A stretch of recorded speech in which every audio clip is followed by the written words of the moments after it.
Spoštovani in spoštovani, dober večer in dobrodošli na dogodku Potujemo skupaj s Fakulteto za turizem in knjižnico Brežice. Naša naveza se skozi leta lepo razvija in sega v same začetke ustanovitve fakultete, ki jutri obeležuje svoj 10. rojstni dan. Danes potujemo skupaj že četrtič. V skladu s prazničnim decembrskim vzdušjem prav tja, ki je Božiček doma, v njegovo domačo deželo, nas bo popeljal izredni profesor dr. Mitja Korenak. Naš gost je izredni profesor na Fakulteti za turizem Univerze v Mariboru, kjer predava na dodiplomski in podiplomski stopnji. Njegovo raziskovanje sega predvsem na področje kadrov v turizmu. Poleg pedagoškega dela v Sloveniji je tudi gostujoči profesor na Univerzi na Japonskem. Sadove, naveze s to pokrajino bomo priča danes. Prosim, da me predstavite. Hvala.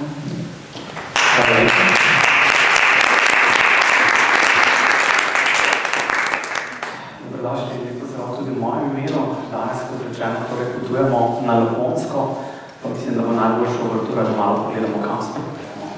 In sicer potujemo na skrajni sever Finske, v tole pokrajino, ki je torej čisto na vrhu, čisto natančno tale črtkasta črta jo omejuje in približno 2/3 te pokrajine sta nad arktičnim krogom, torej tam, kjer je v tem letnem času praktično 24-urna tema, bi skoraj da rekli, bomo malce kasneje spregovorili tudi nekaj o tem, mogoče za začetek nekaj podatkov.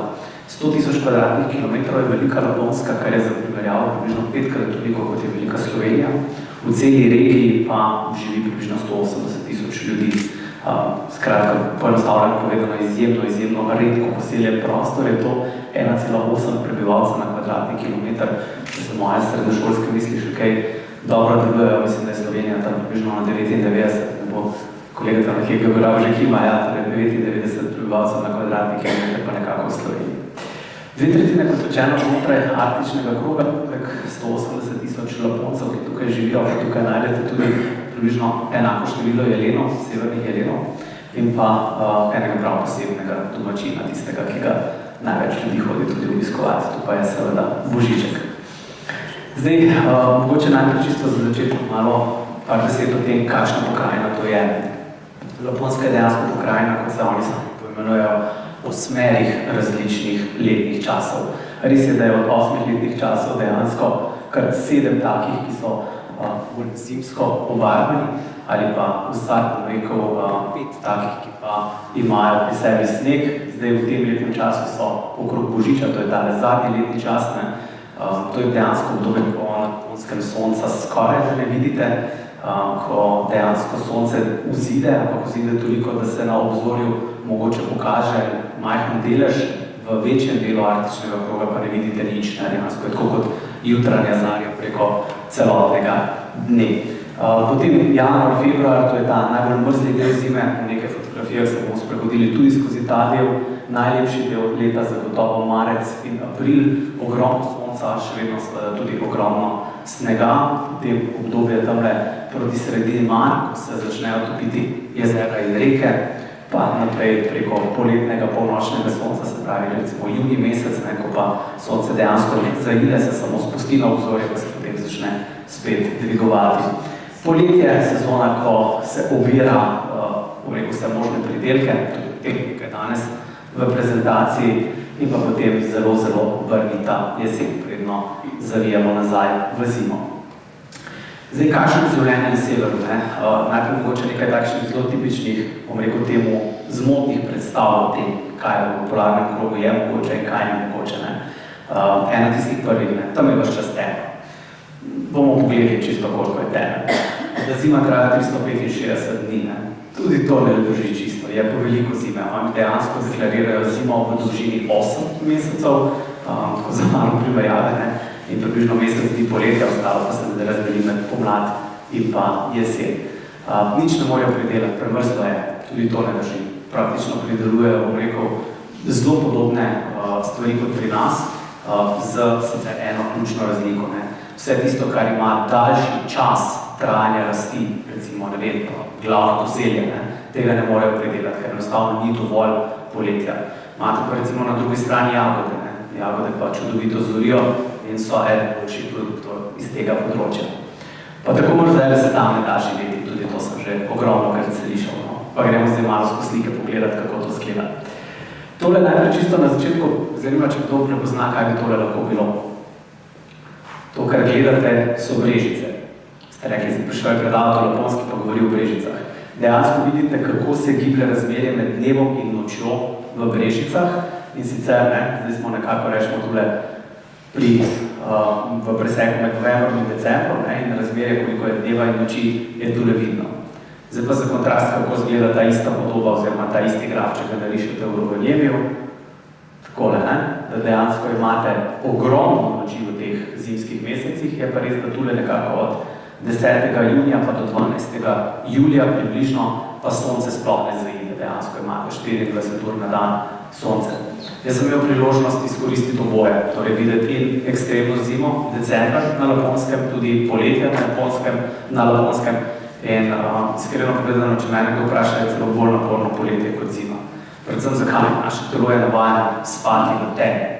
Potem pa pridete do tega, da je ura polnoč, da je ura 1 zjutraj, sonce še vedno na vzor. Ti se ozirate proka, že kje teme, jaz bi šel spati, sonce je še vedno po koncu. Šele takrat, ko sem prvič bil poleti na Laponskem, sem ugotovil, zakaj nekateri hoteli ponujajo sobe brez okna. In zakaj je to dejansko lahko prodajno uspešna zgodba za poletje. Jaz sem mislil, soba brez okna. Kdo bi vzel hotel s sobo brez okna? To so bile moje misli. Ko sem bil poleti, mi je postavil jasno, zakaj soba brez okna lahko pride upoštev. Zdaj pa nekaj fotografij iz mojega letošnjega poletnega ali pa začetku jeseni potepa. In sicer to je bilo zadnje dni avgusta oziroma prvi dni septembra na Laponskem. Vreme je bilo krasno, ujel sem čudovit teden, dnevne temperature so se gibale tam 23-24 stopinj, nočne temperature 16-17 stopinj, temperatura jezer se je gibala tam 20-22 stopinj, odvisno od jezera do jezera. Skratka, popolnoma primerno, ne samo za življenje, ampak čisto tudi za užitke na prostem, za piknike in podobno, absolutno nič slabega.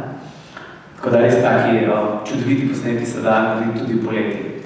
Pa je tista, se spomnite, ko smo rekli, da gor je premrzlo, da se nič ne da predelati.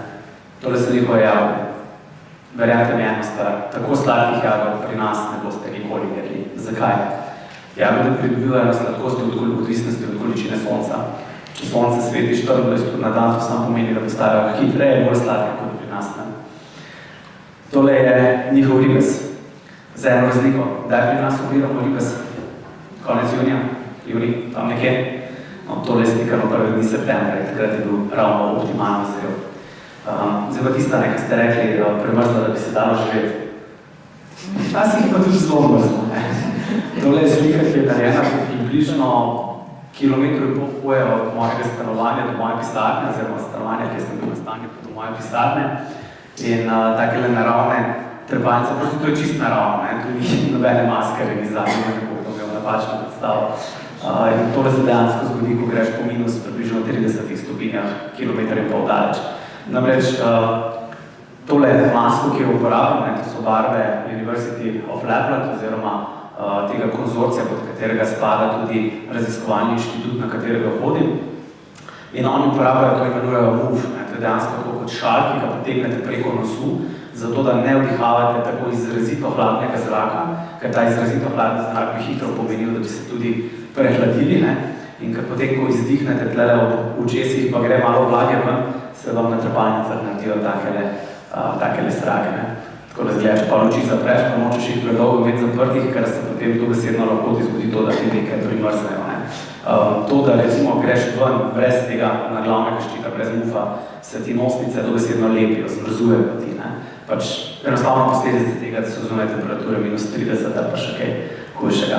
Ampak jaz vas ne bom strašil s tako grozno hladnimi slikami, pa najprej mogoče, če odgovorim, zakaj jaz hodim na sever, oziroma odkot izvira, bom rekel, tale zelo močna povezava med Univerzo v Mariboru, Fakulteto za turizem in pa University of Lapland, torej Univerzo na Laponskem. Najprej nekaj primerjav v Rovaniemi kot glavno mesto Laponske, kot torej prestolnica te regije, je veliko za 63.000 prebivalcev, brežiška občina ima nekaj 24.000 prebivalcev, se pravi samo mesto je recimo nekje 3-krat tako veliko, kot pa je veliko mesto v Rovaniemi. Zdaj pa pogledajte ta šokantni podatek. Občina Gorenje je velika 8000 kvadratnih kilometrov. To je približno 40% Slovenije. V Sloveniji ni nobene občine, ki bi bila približno primerljiva. Mi imamo na teh naših 20 000 kvadratnih kilometrov, čez 200 občin, nekaj takega, to je pa ena sama občina, ki je velika 8000 kvadratnih kilometrov. Za primerjavo Brežiška občina 268 kvadratnih kilometrov. Še podatki o številu prebivalcev glede na velikost in pa o velikosti same univerze.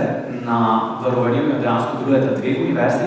Ena je University of Lapland, druga pa je Applied Science University of Lapland. Gre za malo raznoliko zgodbo v povezavi s tem, kako oni delijo svoje študijske programe. In sicer Applied Science University, to so v bistvu univerze, ki temeljijo na uporabnih znanjih.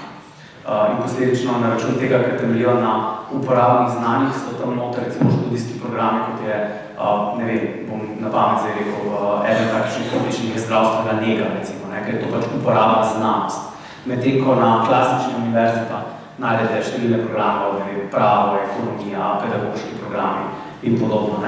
Za primerjavo vedno univerzi skupaj ne dosegate število študentov, ki ga imamo na univerzi v Mariboru, in pa za podatek še približno koliko pa študentov v Brežicah. Zdaj, tole je fotografija o srednje stavbe univerze na Laponskem. To je dejansko en zelo velik objekt, povezanih je 5 stavb v celoto, tako da dejansko tudi, ko študente pridejo, učitelji pridemo v stavbo, se v enem od vhodov pač priključiš stavbi in potem lahko nemoteno hodiš po samem prostoru. Čisto običajno je, da se ljudje seveda preoblečajo, kajti prideš oblečen v izrazito zimska oblačila, če je zunaj minus 30 stopinj, in povsem običajno je tudi to, da potem hodiš naokrog čez cel dan v copatih po pisarni. Pri nas recimo si težko predstavljate, da bi vam dekan fakultete, pa rektor, pa konec koncev tudi profesor prišel predavati v copatih, kar je pač to čisto normalno, kar to čisto normalno sprejemajo. Tole je fotografija raziskovalnega inštituta, tu v tej stavbi je do letošnjega leta deloval Multidimensional Tourism Institute, zdaj so dobili nove prostore, malce večje prostore na drugi strani kampusa, tu noter se bo selil nek drugi del univerze, ni še čisto jasno, kateri. Tako razgledajo provinske učilnice, precej drugače kot pri nas. Namreč metode poučevanja in način poučevanja, ki ga gradijo dobesedno od osnovnošolskega sistema ven, so drastično različne od tega, kar počnemo doma. Gor ni nobenih teh, bom uporabil izraz, ex-katedra predavanja, kjer profesor stoji in govori. Tega oni skoraj da ne poznajo, kar se pogovarja, kar se debatira, kar se dela študije primerov. Skratka, zelo se osredotočajo na to problemsko učenje. Se pravi, postavili se problem, kaj se mi zdaj iz tega problema lahko naučimo. Oni recimo so v osnovnih šolah testno začeli ukinjati določene redne predmete, matematika, jezik in podobno. Ampak si raje vzamejo študijo primera, delovanje restauracije, in potem na primeru delovanja restauracije se naučijo izračun stroškov dela, izračun obresti, če hočete, uporaba tujega jezika za to restauracijo, kako se učijo na nekih življenjskih situacijah, ne na, bom rekel, teh nekih teoretičnih predpostavkah. In tudi delovno okolje je seveda precej bolj udobno naravnano, kajti želijo sprostiti človeka v svojem delovnem okolju. Tale fotografija je nastala skozi okno moje pisarne in to je približno toliko sonca, kot ga januarja vidite, sta čisto majhna krogla na vrhu na drevesi, konec januarja, to je letošnje leto slikano in se mi zdi, da slika malo tako pokaže to mirnost, ki jo gor človek lahko res začuti. No, zdaj pa gremo na sprehod v center mesta. Mesto Roganevi, kot rečeno, 63 000 prebivalcev, prestolnica Laponske, približno tretjina vseh prebivalcev živi tukaj. In tole je glavna promenadna nakupovalna ulica, kjer tule v sredini vidite tole zastavo, in v tej zastavi je tudi osrednji trg. Osrednji trg v mestu se imenuje Lordi Square, dejansko poimenovan po finski težkometalni skupini Lordi, ki so pred leti zmagali na Eurosongu, namreč Lordi prihajajo prav iz Roganeme, torej tega tako imenovanega kraja. Poznate igro Angry Birds? Ste kdaj slišali za te igre? Otroške igrice so to na telefonih. No, Angry Birds, sama aplikacija in pa struktura izvira prav iz Laponske in v mestu so celo uredili tematski park, kamor se lahko grejo otroci igrati. Vse se tako nekako povezuje s tem, kar imajo. Tole pa je zdaj moj sprehod na Ovnasvaro. Ovnasvara je razgledni grič, približno 450 metrov nad morje se dviga. nad samo mesto. Zgoraj tole, kar vidite, je dejansko štartna hišica, namreč na drugo stran se odpira smučarska proga. Tekme evropskega pokala se vsako leto tukaj odvijajo, tako da tudi dejansko imajo neko težo. Iz te razgledne hišice zgoraj pa je nastala tale čudovita fotografija pokrajine Japonske. Sam sever Finske, pa ne sam sever, pravzaprav cela Finska, lahko kar mirno rečemo, je izrazito raven svet. To je dežela, kjer so vzpetine nad 500 metrov že smatrane za hribe, kar pride blizu 1000 metrov je pa že deklarirano kot gora. Tako da mi vsi živimo v gorskem svetu za njihovo perspektivo. Ta pa je resnična. Večkrat bilo je, da bi bil lep in tega se oni zelo zavedajo in tudi zelo držijo. Oni ne poudarjajo nekega, recimo za ženske, make-upa. Make-up se gor skoraj ne nosi. Zakaj? Prideš iz tega mraza na toplo, se vse ulije dol. Tudi recimo, ko pridejo, kakor so oblečeni v službah, pa to govorimo o vseh nivojih služb, od osnovnošolskega izobraževanja, univerzitetnega izobraževanja, tudi ko smo recimo bili na občini oziroma na njihovem Regional Council of Labour, to je v bistvu pokrajinska skupščina. Tudi tam redko koga vidiš v srajci, v obleki kravati. V srajci še mogoče, ampak potem je spodaj džins pa polover, če res to je nekako njihova standardna oprema, ker ja, res je prevečkrat, da bi bil posebej lep. Zdaj pa gremo malo na hrano in pijačo, da malo pokažemo, kaj je to. Ta del je mogoče malce širše, ne samo na Laponskem, ampak lahko to širimo tudi čez celotno Finsko. Najprej nekaj zanimivih podatkov. Oni so največji potrošniki kave na prebivalca na svetu. 9,9 kg kave letno popijejo. Ampak zdaj imam samo en komentar. Glede na to, da spijejo največ kave na svetu, pijejo pa najbolj se nač kavo, kar ste si jo lahko mislili. Res, dobesedno ne znajo kave delati. Jaz si vsako leto nesem sabo. Bar kavo po čizvico, če ne jaz ne bi en mesec preživel bar v tisti tem. So tudi veliki ljubitelji sladoleda, približno 12 litrov letno ga pojejo. Absolutno obožujejo 100% rženi kruh, to je njihov tradicionalni kruh, 100% rženi. Malce ga moraš navaditi, ker to je kruh, ki je prečkaj rezultat tako teckast, pa malce kiselkast je. Je pa hvala Bogu zelo obstojen, ker kupiš pa ga imaš 10 dni doma, pa še vedno žiti, ne zgodi z njih. Kar se tiče same kulinarike, pa zelo prepletena z načinom življenja. Njihova hrana je generalno gledano izjemno visoko kalorična. Realno povedano pač telo ogromno potroši energije, ko greste vi ven, ko je zunaj 30 stopinj minusa, vaše telo že samo zato, da delujete, potroši bistveno več, kot potroši pri nas. Pa gremo zdaj na nekaj slikic. Tole je lohikeko, to je tradicionalna lososova juha. Najbolj enostavna juha za narediti, kar se lahko zamislite. Ne more biti bolj enostavno. Vzamete krompir, ga razrežete v kose, približno v isto velike kose narežete tudi lososa, obvezno brez kože. Kuhate krompir, pa gospodinja to probate z viličko, pa rečete, aha, še 3 minutke mu manjka. No, takrat mu še 3 minutke manjka, date noter lososa, losos se pokuha, zalijete za sladko smetano, dodate malo poromača, pa začimbe po okusu, sol, poper in to je to. Meni se zelo obnese še ena stvar, če tisti krompir namesto, da ga kuham na čisto navadni vodi, da dam zraven malo kocko ali pa eventualno celo ga goveji juhi, malo razrečen goveji juhi, skuham še pa malo popnega okusa. Ampak uporaba smetane tipično ne visoko kalorična jed. Potem tole je pogled na vloženo mizo pri prijatelju doma. Zdaj jedi se mogoče ne vidijo najbolj izrazito, pa bom vseeno malo pokazal. Tole so oboje ikre, dveh različnih rib. Potem tule imamo namaz narejen z jelenjega mesa, tole je namaz narejen z rakovimi repki, tole je delo, mislim, da z tuno, tole pa je z lososom. Skratka, ogromno se uporablja ribe. Riba je bila izjemno popularna v prehrani, približno 1/3, kar se uporablja mesa, če tako imenujem, se uporablja ribo. Tole so recimo kosi jelenjega mesa, zavedati se moramo nekaj, na 180 000 jelenov, nekateri romajo prosto po gozdovih, nekatere pa dobesedno povedano na farmu gojijo za prehrano. Kot pri nas gojimo prašiče, pa kure, pa govedo, vse čisto po istem sistemu. In tole je jelenje meso, kuhano, dimljeno prej, potem pa kuhano, ki ga potem tako hladno nareže.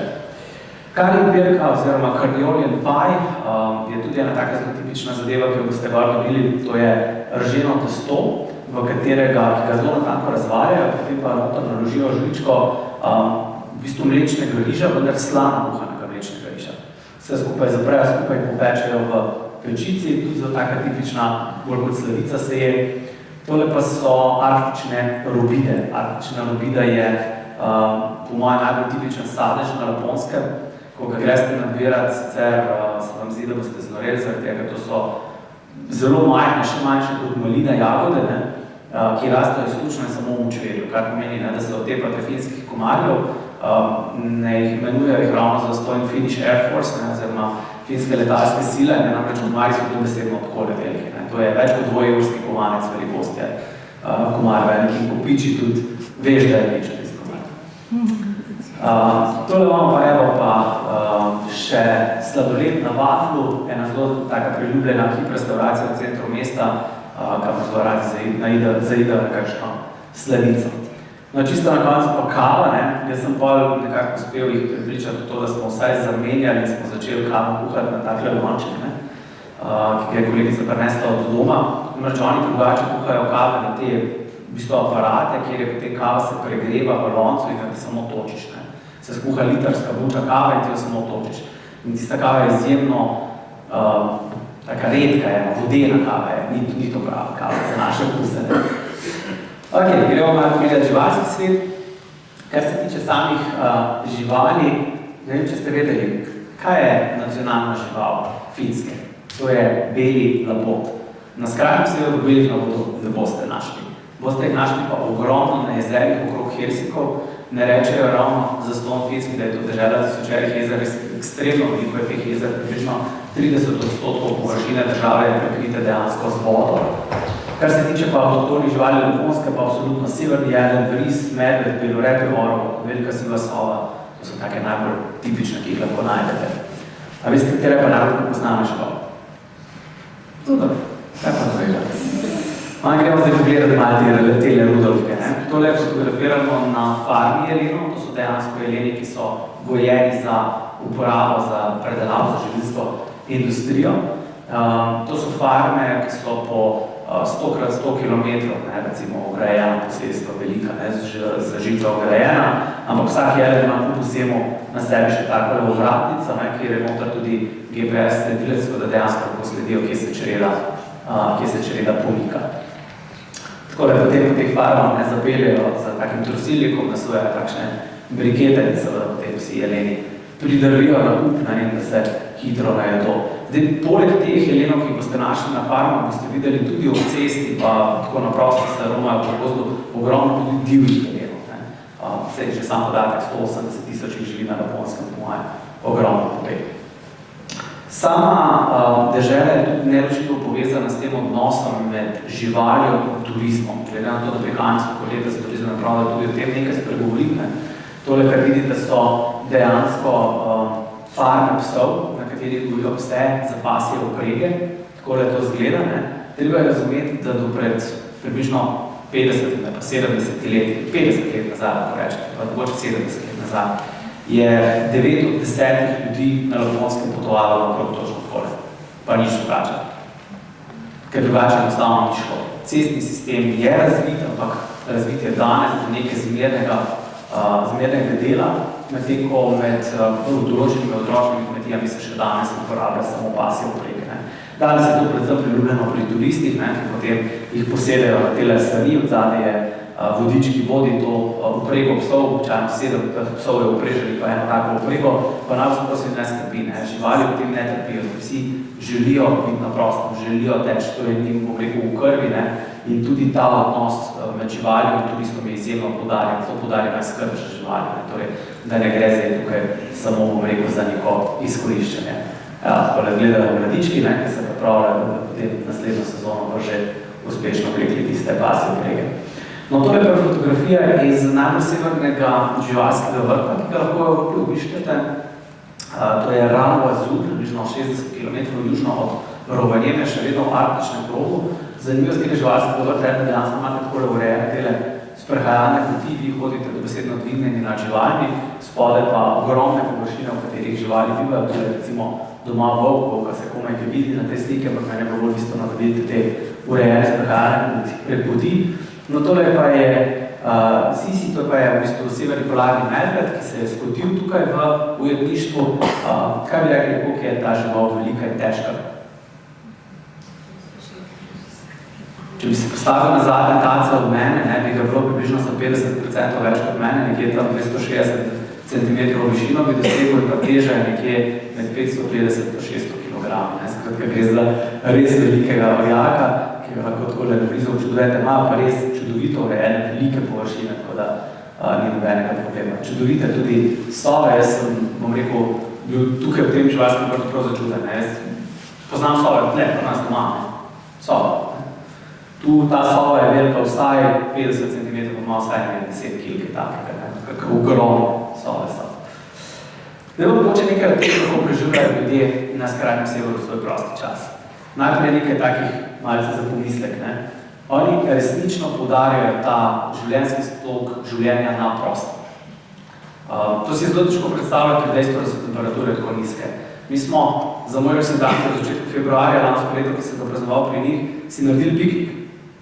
Zunaj je bilo minus 27 stopinj. Mi smo šli pa ven in sicer kolegica Slovenka skupaj s svojima otrokoma, ki je bila takrat ravno gor, pa kolegica, ki predava na isti univerzi Sala, Finka, njen mož in njen sin, in to so bili otroci stari od 2 do 5 let, 3 od 2 do 5 let stari, pa nas je bilo ostali, kar jih 4 ostali. Vse nas odrasle že zebr, otroci pa dobi četvrcu. Ko smo bili 1 uro po pol odzuni, zakurili smo se lepo taborni ogenj, smo si spekli na klobasc, to je bilo prav lušno, tudi pa minus 27. In to je tisto, kar je res počeljivo. Ni važno letni čas, ni važno vreme, oni želijo preživeti čas na prostem.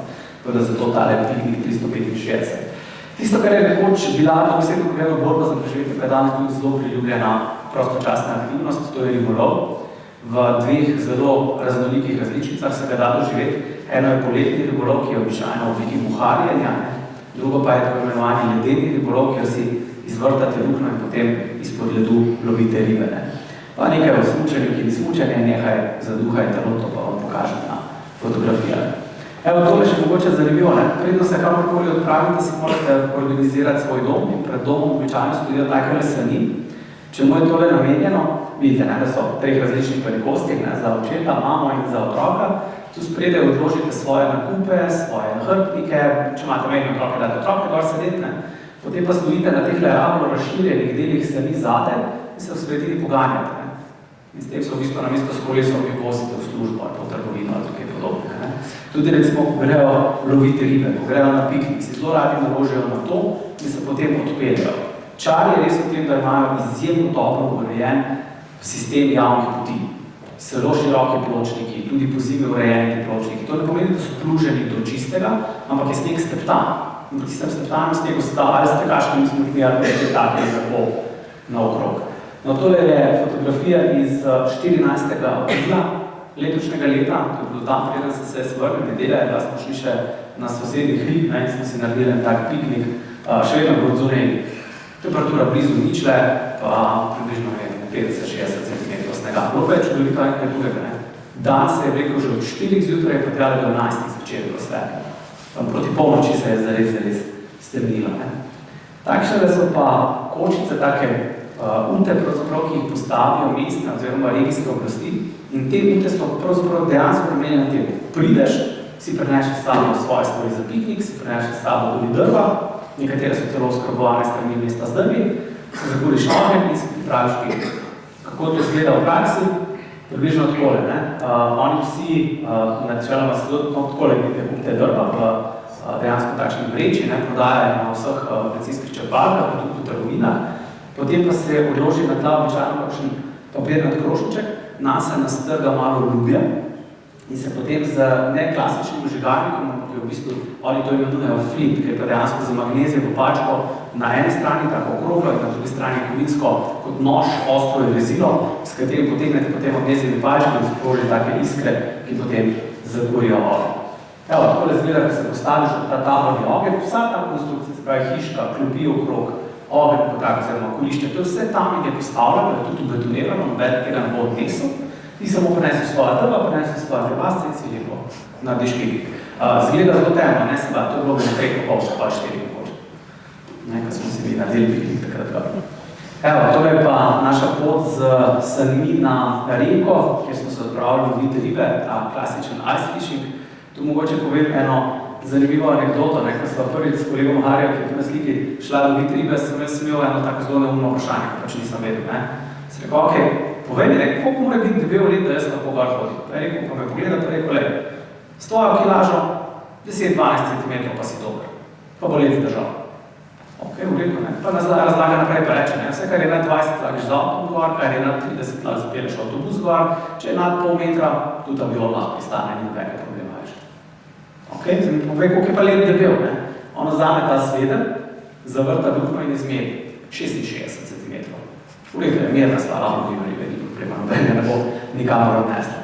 Ko zavrtate to luknjo, pa potem v roko vzamete tako zelo kratko palčko, se skupaj takole dolgo, in vržete trnek noter, date po možnosti žive črve in lovite ribo. Seveda vi ribe note videli, samo čutili boste, če bo kaj cukrno, boste potem ribo potegnili na plan, takole se potem še malo sedeš, dobro se zaviješ, ker če te kje lahko zebe, te tu lahko zebe, to zelo zlahko, ker si zelo pri miru, statičen si, nič ne počneš kaj veliko, Mi so bila recimo na ledu stari takrat uro in pol kaj takega, pa sva prenesla ven blizu 50, približno tako dolgo vidno. Razne, ne vprašati, kaj vse so bile haribe, za vsako vedo, tera je, sem imel blage veze, ker ni ribolovo ravno, bi rekel temu moj šport. Je pa res ta čudovita narava, tu sedim, Hari sredno besedno jezera, sedi do obale nekaj 100 metrov, ampak to je potable 50 cm ledu, ki imaš kaj skrbeti, dobesedno uživaš v naravi in tem miru, ki se tam zgodi. No, tisto, kar sem napisal prej, smučanje, ki to ni, Ko oni govorijo o smučanju, oni dejansko mislijo na tek na smučanje. Oni rečejo, I'm going ski, grem smučat, oni mislijo, da delajo dejansko teč. Jaz sem to probal, tisti, ki ste poskusili, ki veste, o čem govorim, veste, kako to je. Meni je bilo najbolj zabavno nekaj drugega. Naslednji dan ugotoviš, da imaš cel kup nekih mišic, za katere sploh nikoli nisi vedel, da imaš svoje teleso, ker te fajn drugijo naslednji dan. Skratka, drugače pa okrog samega Rovaniemija, pa nasplošno po Japonskem je neskončno urejenih poti, ki jih mesto ureja, mesto skrbi zanje, vi pridete svojo opremo, ne rabite nič plačevati, tudi opremo se da dosti poceni najet, recimo jaz sem dal za 3 urni najem smuči pa palic, pa čevljev, vse skupaj se dal 7 evrov za 3 ure. Meni se to, bom rekel, da se mi je zdela zelo taka solidna cena.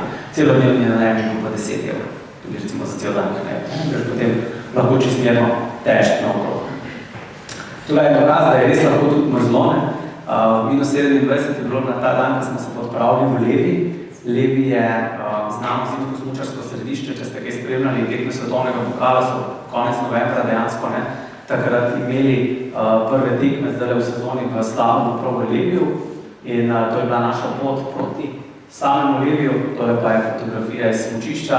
Tiste fotografije, ki jih mi vidimo v tekmah svetovnega pokala, so seveda iz črne proge, za tisto može biti dober smučar, mi smo si bolj tako rekreativci, smo šli na plavo progico in smo se lepo vozili, ampak res krasno. Vse gondole oziroma vse te sedežnice imajo ogrevana sedišča, vse njihove proge so osvetljene, seveda in tako od decembra do marca, ki je veliko sonca, ne boste videli. Ampak zima pa veter pa naredite svoje, tole je slikano pa malce od vznožja smučišča navzdol, kako se sneg oprime teh ledenomrstnih stebrov, ko malo piha, ko je tudi zelo izrazito nosi naokrog. To je čisto normalen prizor, nobene se ne sekira, ki vas nobene tega ne čisti, skratka, takole izgledajo sedežnice. Tole pa je pogled iz vrha smučišča v Leviju, sam Levi, oziroma hrib ob Leviju je približno 700 metrov nadmorske višine, in tu so uspeli narediti čez 40 km prog na vsako stran, takšnih in drugačnih, od zelo strme črne proge do tistih enostavnih plave proge. Lepo se pa vidi ta čudovita narava, ta res divjina in ta neskončna ravna prostranstva. Nekaj se duše telo, sem napisal. Sauna. Brez finske savne na Finskem res ne gre. Če vam samo podatek povem, da imajo več kot 2 milijona savn v državi, ki ima približno 5,5 milijonov prebivalcev, to pove veliko. Danes dejansko, ko se gradijo nove objekti, nove hiše, nova stanovanja, se avtomatsko že vgrajujejo savne v kopalnice, skratka imate novejši blok, recimo vse, kar je grejeno od 90 let dalje, imajo vsak svojo individualno savno, starejši bloki pa imajo v skupnih prostorih skupno savno. Recimo za zanimivost naše študente, ki so na Finskem, živijo v študentskem domu, normalno, študentske domovi imajo isto, ne vsako stanovanje, ampak imajo pa skupno savno v pritličju, kjer si lahko oni rezervirajo termini in so potem sami eventualno noter.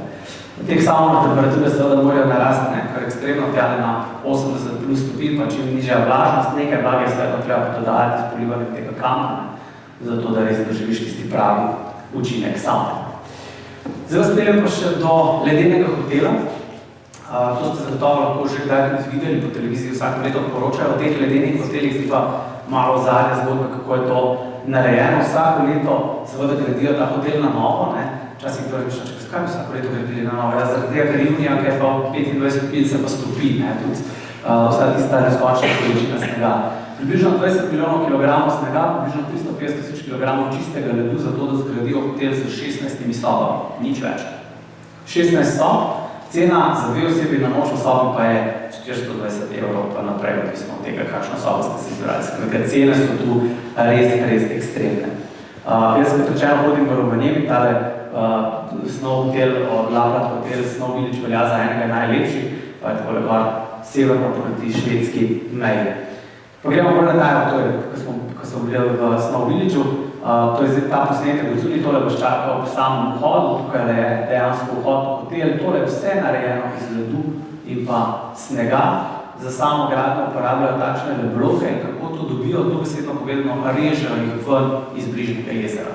Približno 2 metra krat meter je tole velik blok, ki ga izrežejo in potem iz teh blokov in kiparijo in oblikujejo. Skratka, to je osnovni gradnik, bom temu rekel, samega ledenega hotela.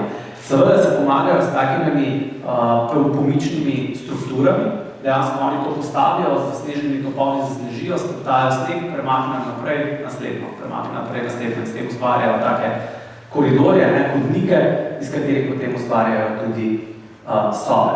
Letošnja tematika je bil Game of Thrones, za vse tiste, ki ste ljubitelji teh, ni trilogija več, svojega dela nisem gledal Game of Thrones, da ne gledam.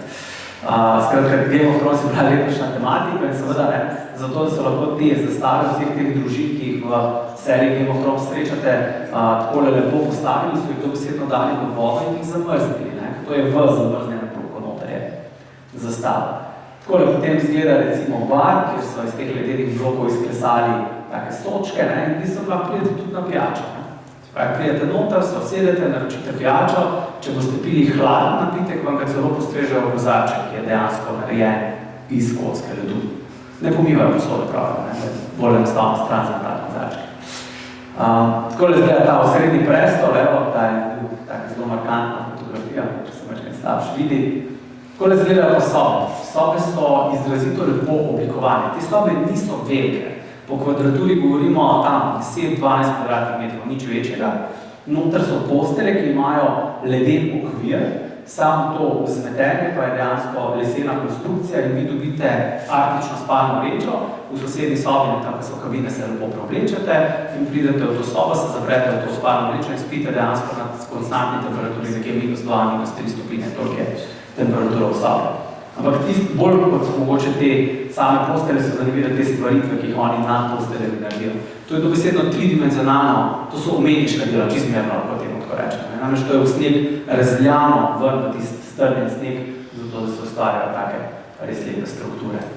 To je ledena restauracija, spet vse iz ledu, lahko prijete sem tudi na večerjo. Klasična večerja, kar pomeni juha, glavna je solata, sladica, pa je tudi kar precej zasoljena, govorimo o 59 evrov, pa naprej, recimo cene, malo odvisno od hotela do hotela. Ampak spet vse iz ledu in pač tudi po to je nekaj vrste doživetje. Za tiste, ki vam ledeni hotel mogoče zveni malo preveč mrzlo, imajo zraven tudi nekaj drugega zanimljivega, to so pa stekleni igluji.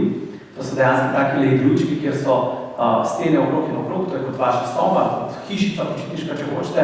Nad vami pa steklo, ki je ogrevano, zato da se sneg topi, z možnostjo, da v notranjosti, tako razgleda notranjost, vklopite poseben alarm, ki bo v primeru, če se zagleda aurora borealis nad vami, vas zbudil.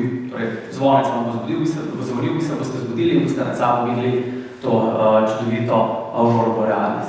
Tudi cene teh iglujčkov niso bistveno nižje, spet govorimo tam okrog 400 evrov na noč za 2 osebi, 2 do 3 osebe, kapaciteta odvisno od velikosti. Tule na desni strani je ta snežni hotel, tule pa je dejansko bazenski kompleksni savna, to je tisto edino, kar imajo znotraj samega področja tudi pozidano. Zdaj gremo tam, kjer je božiček doma, zdaj gremo pa reči čisto o božičku. Jaz sem že prej rekel, da je laponska dežela Božička in sicer 8 km severno od mesta Rovinj oziroma 2 km severno od letališča se nahaja Božičkova vas, ki je odprta 365 dni v letu, že vse od leta 1994. Drugače so tak koncept Božičkove vasi oni začeli razvijati leta 85, od leta 85 dalje se ta zgodba širi. Če koga zanima naslov, takole je treba Božičko pisati. Točno to. To je ime Božička v finščini, in to je njegov naslov, ki je v Rovinju na Finskem, ga boste našli. Prosim, naj to izgovori, ker niti slučajno ne znam. 6 let hodim že na Finsko, a ena stvar bo pogled za ta jezik. Bolj zahtevnega jezika še nisem spoznal. Čist hiter test. V vseh možnih jezikih, ko se spomnite, rečete mama. Mama, muter, mati, majka, momi, ni da ni, mame, ni da ni. Prijete na Finsko, ajti. Pomagajte si kaj, čisto se ne morate pomagati. Takole pa zgleda Božičkov domovanje, lahko damo luč malenkost, lahko luč za malenkost objasnimo, ker sem bo veliko lepše videl, ker tule so pa res precej nočni posnetki.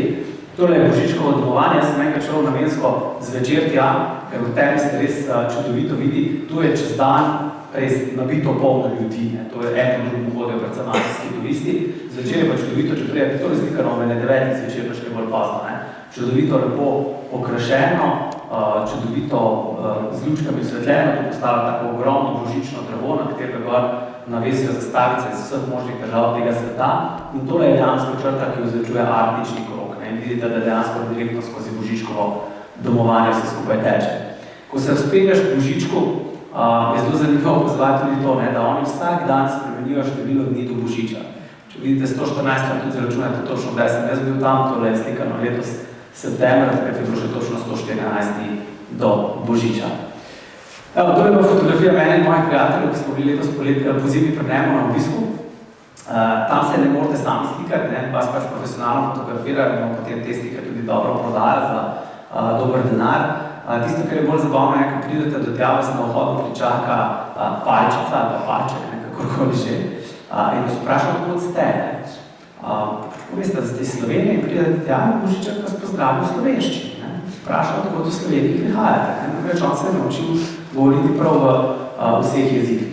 Kot še eno zanimivost lahko povem, da ta Božičkova vas ima zraven celo naselje bungalovov, ki pa so bili dejansko projektirani na Univerzo v Mariboru. Namreč tehnične fakultete Univerze v Mariboru tudi zelo dobro sodelujejo z Laponsko in dejansko so tlorizi tistih hiš in pa zasnove hiš zastali pri nas v Mariboru, tako mogoče kot en tak intermezzo, kot zanimivost. Meni je zelo zanimivo, da je tudi Božičkova pošta, namreč tam imate 2 nabiralnika, lahko date svojo pošto, tako da bo prišla za Božič leta 2019, zdaj bo že začeli zbirati za Božič 2020, namreč 1. decembra vsako leto odpošljajo vse tisto, kar se je čez celo leto nabiralo, odpošljajo, da potem pride na naše domače naslove. Lahko bo oddate se v klasični nabiralnik, ki bo pošta prišla nekaj dneh v Slovenijo. Tole je fotografija na steni Božičkove pošte, približno 18 milijonov pisem iz 199 držav. V letu 2016 je Božiček prejel približno pol milijona pisem. Ta pisma še danes zelo lepo in zelo zgledno sortira. Ta fotografija ni najboljša, se vidi, da je malo zrnata, ker je bilo zelo nočno konzumirano. Namreč tam je ena velika omara, kjer imate potem država Slovaška, Slovenija. Gledajte, točno bo se vidi, da je eno pismo, ki je prišlo Božičku iz Ljubljane. In to strogo ločuje, vsako leto na novo zbirajo ta pisma, ki v božičnem času pridejo. To je še ena taka, zanimiva fotografija iz tam okolice, te hiške, iz taka pravlična ta Božičkova vasica. Zdaj vas peljem na en zanimiv lov za Auroro Borealis, za severni Sir. Meni osebno, pa sem jo zdaj videl že res velikokrat, ena od tistih stvari, ki najbolj očara, ko prijete tako daleč na sever. Če najprej povemo nekaj osnovnih dejstev. Aurora je lipska bogini zore, Boreas pa je grški izraz za severni veter, to tudi izraz Aurora Borealis. Dejansko lahko Aurora Borealis doživite čez celo leto. Čez celo leto jo je moč je tam, vendar vprašanje je, ali je dovolj temno, da jo vi lahko vidite ali ne. To je tisto vprašanje, s tem se ukvarjamo. Zanimivo mednarodna vesoljska postaja na isti višini, približno, tako da oni pa vidijo ta pojav iz strani, mi ga gledamo od spodaj na skor, oni ga vidijo iz strani. Mogoče je verjetno tudi to povedati, tudi v Sloveniji teoretično gledano Auroro Borealis lahko vidimo. Nazadnje smo jo videli leta 2004, zelo redko kdaj se jo vidi, treba se je povsteti kam zelo visoko, takrat je bila recimo vidna iz Mariborskega Pohorja, bilo je to sredi poletja, ko je pri nas kljub vsemu po noči dovolj temno, na severu je preveč svetlo, aurora je bila pa sončna aktivnost, je bila pa zelo močna, zato je aurorin pas potisnila tako daleč, da se je dejansko v smeri proti Gradcu videl zelen pas nad Mariborom, nad mestom Maribor. Finska legenda pravi, da je to dejansko posledica tega, da arktična precita teče po snegu z repom maha in potem ta sneg premetava in te iskrice grejo v nebo in zato vidimo te čudovite barve. Bolj realna zgodba je tista, ki jo znanstveno lahko tudi dokažemo. Sonce, ko deluje, eksplodira. Vsaka eksplozija na Soncu sproži nekaj delcev, ki potujejo skozi atmosfero. Ti delci pripotujejo skozi vesolje do naše atmosfere in potem na obeh dveh poljih prodrejo v zemljino orbito pod takim kotom, da dobesedno povedano izgorijo. In to je aurora borealis. Mi danes vidimo koščke Sonca, ki izgorevajo skozi našo atmosfero. Vidna je zelo v različnih barvah, od rdeče, zelene, vijolične in modre, vse odvisno od tega, pod kakšnim kotom in na kakšni višini prihajajo delci skozi vesolje. Kot zanimivost mogoče povemo, tudi Saturn, Neptun, Jupiter, tudi ti planeti dejansko doživljajo isti efekt. Torej, če bi zdaj na Saturnu sedeli, bi isto lahko aurora borealis tudi opazovali. Mimogrede, aurora borealis je izraz ekskluzivno uporabljen za severni sistem, pravi severni pol, imamo tudi aurora australis, to pa je aurora, ki jo vidite na južnem polju, namreč na obeh poljih pod kotom, dovolj pod kotom pridejo ti delci proti Zemlji. Zdaj pa na naslednjih nekaj slikah, ko ste videli dejansko, to je fotografiral moj dober prijatelj z profesionalnim fotoaparatom, tako da namensko smo tukaj zatemnili luči, ker se res čudovito vidi. Tole je jezero Norvajarvi, to je približno 10 km severno od mesta in tam imajo prav urejene te koče, pa so toaletni prostori urejeni, in smo šli s tem majhnim prijatelji loviti auroro.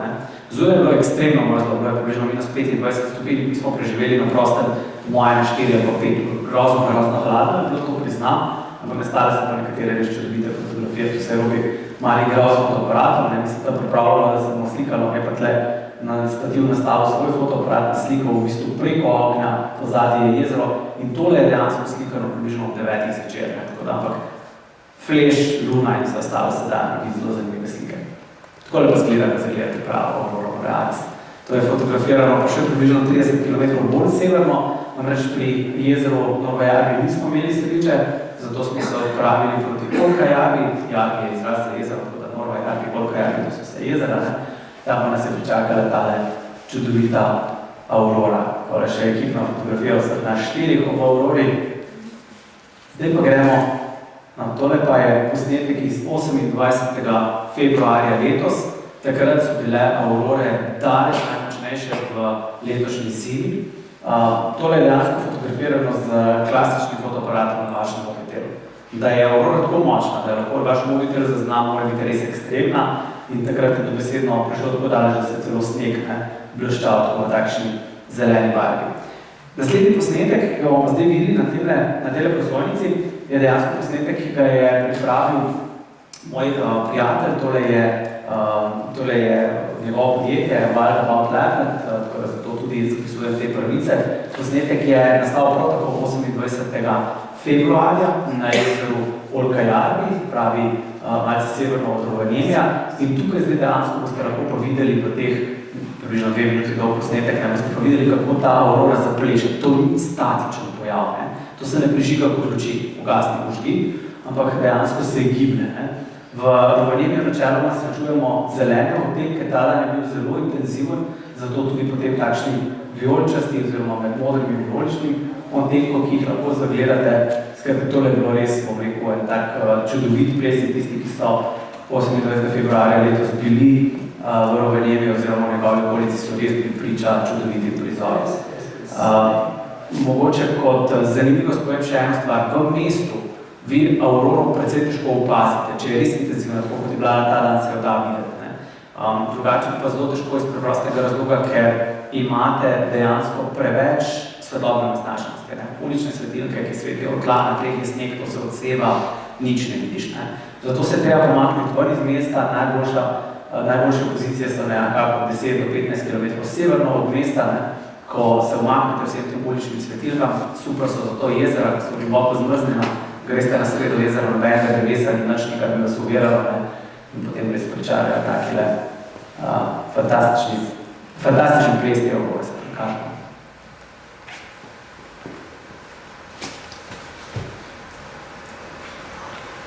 On recimo ima svoje podjetje, ki se ukvarja prav z vodenimi ogledi po Laponski, zvečer dela seveda tako, kot si ostavite ture za Auroro, čez dan različno od ice fishinga, pač vse na ta outdoor living, ne se pravi življenje na prostem koncept postavljeno, ne. In on dela to zdaj že približno 10 let in je rekel, da takšne Aurore, kot je bila ta, on še v življenju ni videl. Potem res vemo, kako intenzivni Aurori smo bili dali priča. To se zdaj obrne kamera še proti jezeru, prej je bila obrnjena proti mestu. Tukaj je bilo težava zbrati, kaj bi snikal, kaj bi snemal, kaj bi snikal, ker je res dobesedno komorkoli se obrnil, so bili ti žarki Aurore fenomenalni. Je pa treba tudi priznati, to je snemano s profesionalno kamero, na tisti kameri je zajemanje svetlove popolnoma drugačno. Seveda ne, če je zajemanje svetlove popolnoma drugačno, ki je tudi takele pojave lahko ujameš. Z fotoaparatom recimo je zelo težko že fotografijo narediti, če jo že narediš, jo boš narediti, tako da postaviš fotoaparat ali pa mobitel na nek stativ, ne, pustil zaslon odprto na 4-5 sekund, ki je takega, potem boste nekaj prejeli, ampak problem je, da tako pa res zapreše, potem to rado se skupaj samo zamegljena slika, ker se prehitro spreminja. Če pa je zaslon odprta manj kot toliko časa, potem pa je drug problem potem, da nimate več posnetka. Tole je bila tale Aurora. Zdaj pa še nekaj besed čisto za konec, predno zaključim. In sicer tale pregovor vam bo verjetno znan v zvončkih, ne. To je bejti zvončki klonce, to so neki pomladanski, ne, najzgodnejši, najbolj predloživi znanilci pomladi. No, na Laponskem je to malo drugače, a veste kako? Tam pomladi pogledajo ven iz snega klopi. Tole je slika nekje v začetku aprila, takrat je snežna odeja padla tako daleč, da sem se že lahko na klop usedel. Pridete januarja, v snega krepko preko tega naslona, no potem prideš pa tam nekje recimo v april pa začnejo klopiti, ko levandirati. Tako, to bo to iz moje strani, iskrena hvala, oziroma kot bi rekli tici, hitos.